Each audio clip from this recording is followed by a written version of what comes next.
물질을 이루는 가장 작은 단위인 원자가 불안정한 상태가 되어 붕괴하면 입자와 전자파를 방출하게 됩니다.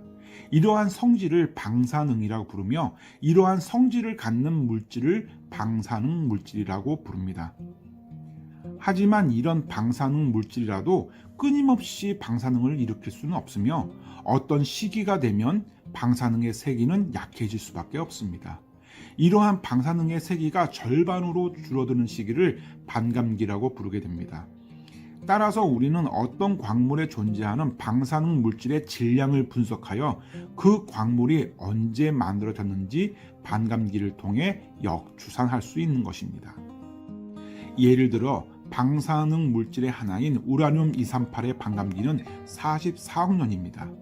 우라늄은 오랜 세월을 통해 납으로 변화합니다.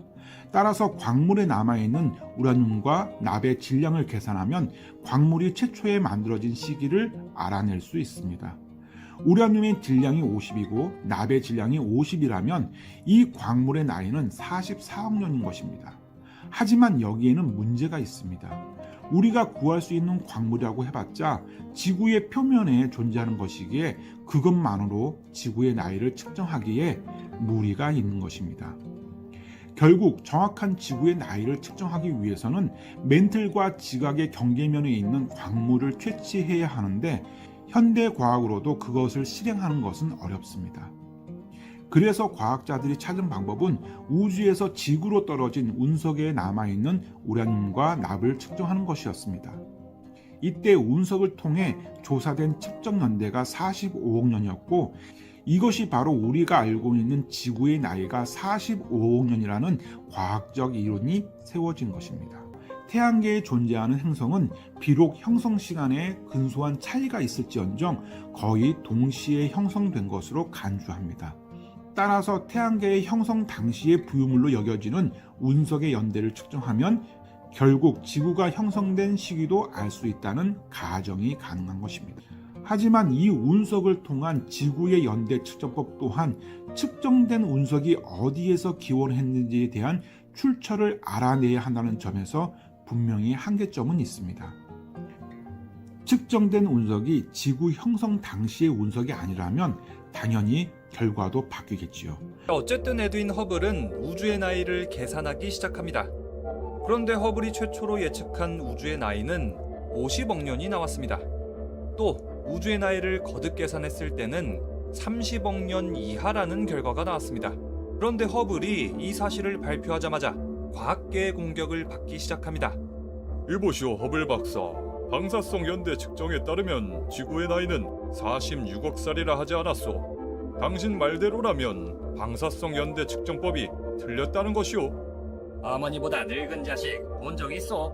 어찌 자식된 지구가 어머니 우주보다 나이가 많을 수 있단 말이오. 허블의 우주나이 발표는 이렇게 학계의 모진 질타를 받았습니다.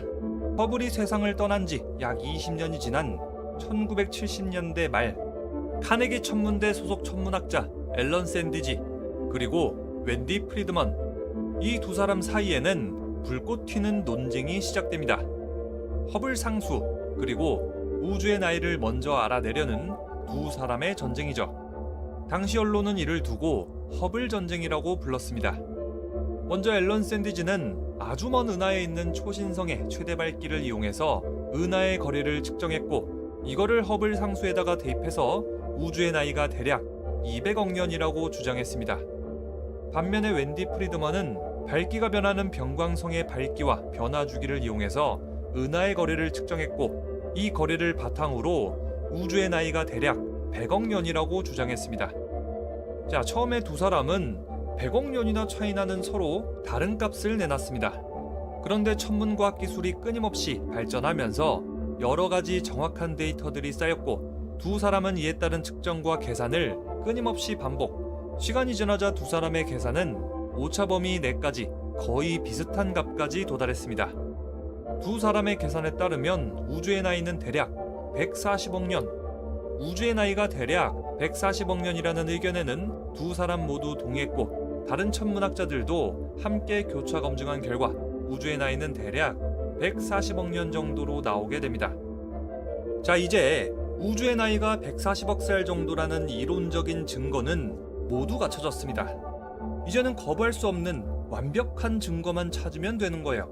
이 증거를 찾기 위해서 과학자들은 2001년 윌킨슨 마이크로파 비등방성 탐색기, 이른바 WMAP 위성을 발사합니다.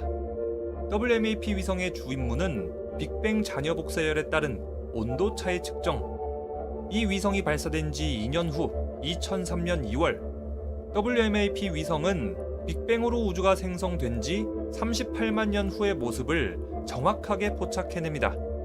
우리 우주가 아기일 때 모습, 우주가 태어난 직후의 모습, 원시 우주의 모습이었죠. 이 자료를 기반으로 과학자들은 빅뱅의 잔해로 전 우주 공간에 퍼져 있는 복사 에너지 지도, 우주 배경 복사 지도를 만들었습니다. 또 이 우주 배경 복사 지도를 기반으로 허블 상수를 정해서 우주의 나이를 계산해 보니깐 앨런 샌디지 그리고 프리드먼이 추정했던 우주의 나이 140억 년하고 아주 유사한 138억 년 정도로 우주의 나이가 확정됐습니다.